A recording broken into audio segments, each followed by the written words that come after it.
wait a minute, hang on, second thought. It does take them about twice as long to do the same amount of work if they're working for the government, so that may be a moot point. Why are we having people work for the government? Why are we paying people this much money? You're paying it. It's your salary. It's coming out of your children's college education. Do you know if we would stop paying people, if we would just pay what they would pay on the outside world, we just pay everybody this, we would save, you ready? $44.5 billion. If we made their benefits the same as ours, that would be another $60 billion. Do the math. Just by evening the playing field, $104.5 billion. Wow. You know, when I look at this is the private sector, and this is the government. That seems to be windfall profits. Doesn't it sound kind of like that? Do you want to confiscate those? Anybody in Washington? Do you know how many? I mean, this is just so great. I'm going to really relish this and enjoy the next minute or so. Do you know how many hungry children we could feed with $104.5 billion? These fat cats in Washington? Sally Struthers told me for the price of a cup of coffee per day, I could save a child. That's about $50 a month or $600 a year if these greedy federal employees would just agree to give up their windfall profits. We could feed 174 million children. Why do the federal employees want hundreds of millions of children to starve to death? Why? You don't like it when it's played back on you. And it's so easy to play it back on you. Barack Obama also took over the student loan industry because of that greedy middleman. Had the gall, the banks had the gall to take $68 billion in profits for services rendered. So why wouldn't he be appalled at the windfall profits of $104 billion of federal employees? You know what I like to do? I'd like to tie their salaries to your salary. If your salary goes up in the private sector, their salary goes up. They don't vote for it. It's tied right to the average salary of Americans. Why would that be a bad idea? This brings me now to education. The other thing that was jammed into the bill that Americans didn't know about is how the government is controlling all of the student loans. Coincidentally, they're also creating more and more incentives in a way to have those loans forgiven. For instance, like doing service and working for the government. Wow. I mean, look at the perks. Here's the private sector. Here's working for the government. Look at the salary. This is you. This is a congressman. This is the average. And now what they're going to do?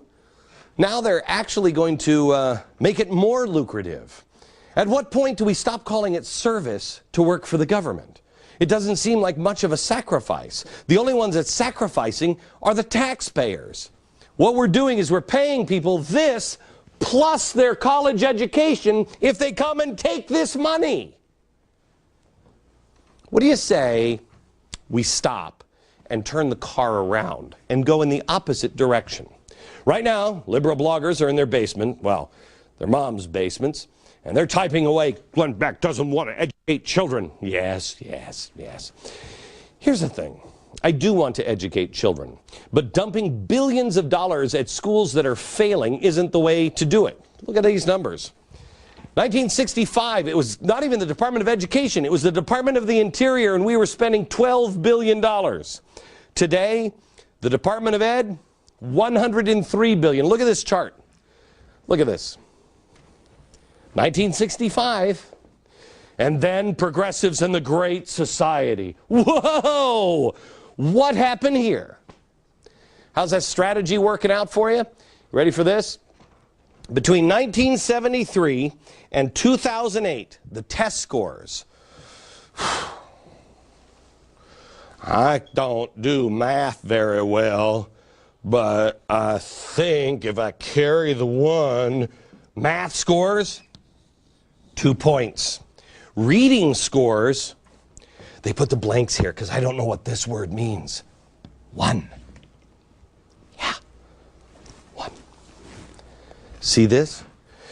If this was an EKG of your heart, which it kind of is, education, the heart of our country, we're dead.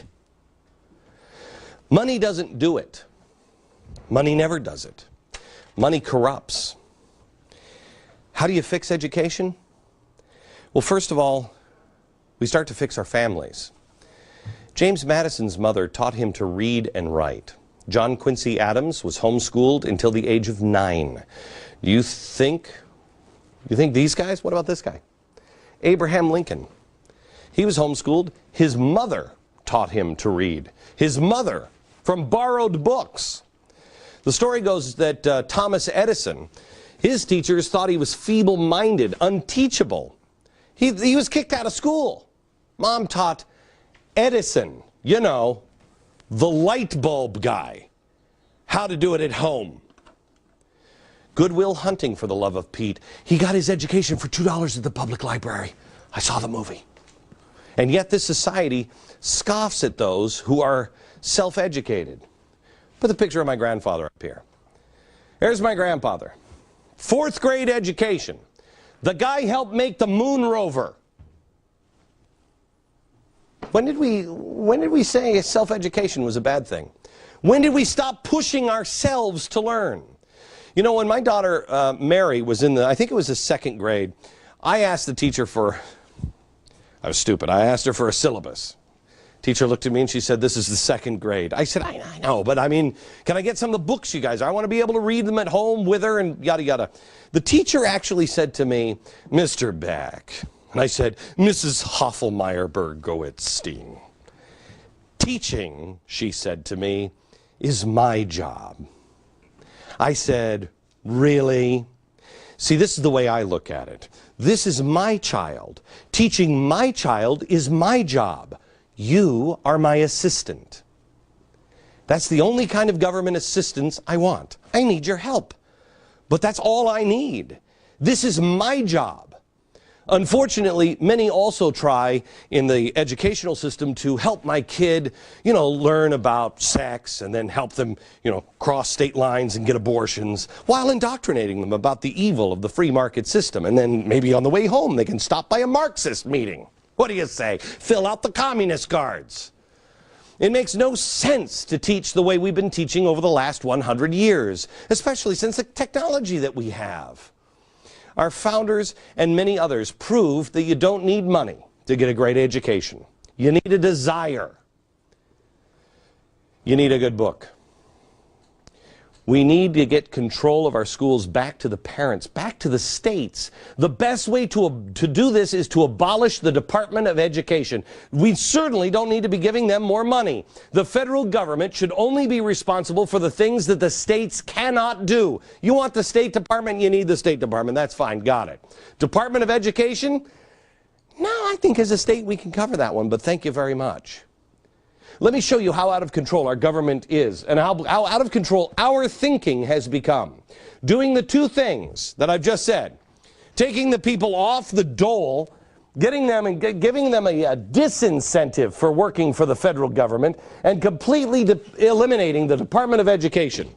You ready? How much is that going to save? We've eliminated the Department of Education, and we've cut everybody's salaries. Okay? We would save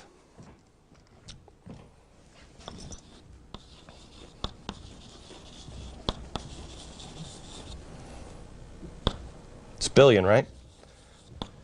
$200 billion. $200 billion. That's about a quarter of the stimulus bill. That's how massive all the things that we've been doing is. A quarter. We got a long way to go, gang. All right, so let's just say that we cut the Department of Education. Now what? Well, let's look at ways we can improve schools and save money. Freakonomics author Stephen Dubner is here. He's been looking at alternatives for the government. You know, what can we do besides government-controlled education? We go there next.